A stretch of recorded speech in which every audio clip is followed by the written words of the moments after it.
চম্পা কিচেনে সবাইকে জানাই স্বাগত। আজকে আমি ডিম আলুর কারি বানাবো।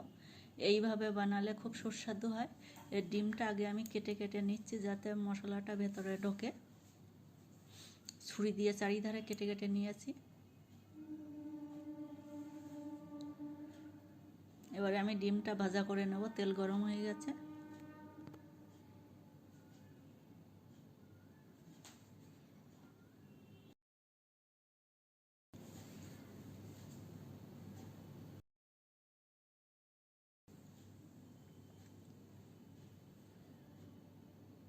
ডিমটা তুলে নিয়েছি। আমি প্রথমে তেজপাতা দিয়ে আলুটা ভাজা করে নেব।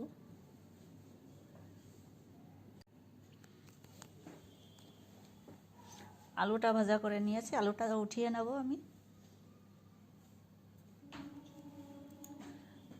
তেজপাতা আর জিরা ফোড়নে দিলাম।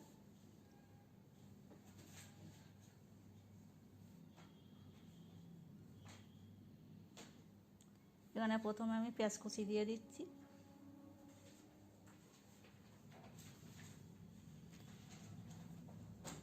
পেঁয়াজ কুচিটা ভাজা ভাজা হলে এখানে আদা রসুন বাটা দিয়ে দিচ্ছি, পেঁয়াজ বাটা,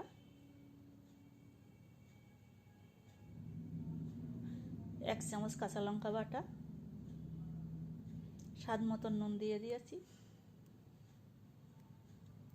হলুদের গুঁড়ো। এটা আমি নাড়াচাড়া করে নেব।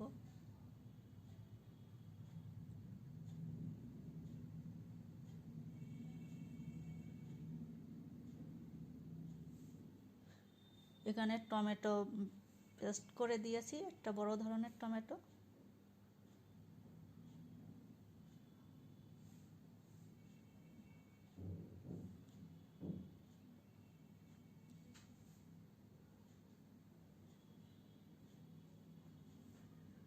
আর টমেটোর সঙ্গে আমি একটু জয়িত্রী এলাচ গুঁড়ো করা ছিল, সেই গুঁড়ো একটু দিয়ে দিয়েছি।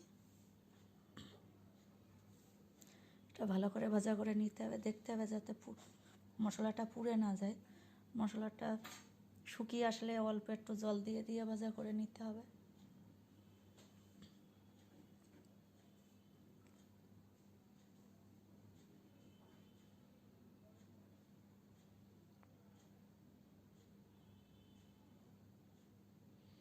আর মশলাটা ভাজা হয়ে গেছে, এখানে আমি আলুগুলো দিয়ে দিলাম।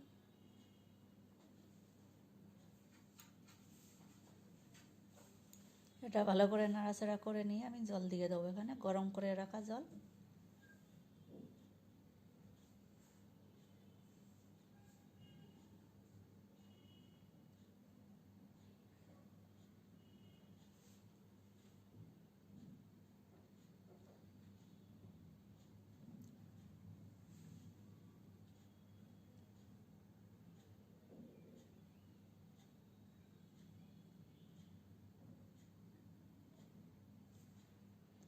গরম করে রাখা জলটা দিলে তরকারির সুস্বাদু হয় বেশি।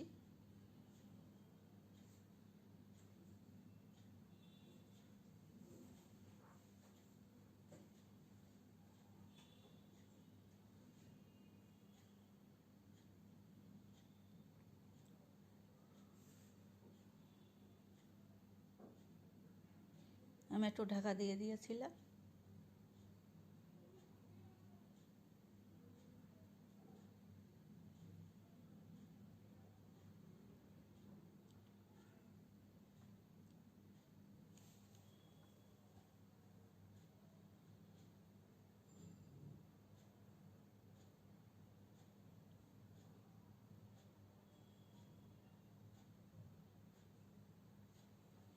এইভাবে তরকারিটা দেখতে যতটা সুন্দর লাগছে, খেতেও সুস্বাদু হবে, কারণ গরম জল দিয়ে করলে টেস্টটা বাড়ে। আমি এখানে লাস্টে গরম মশলা দিয়ে দেবো, বাড়িতে বানানো গরম মশলা।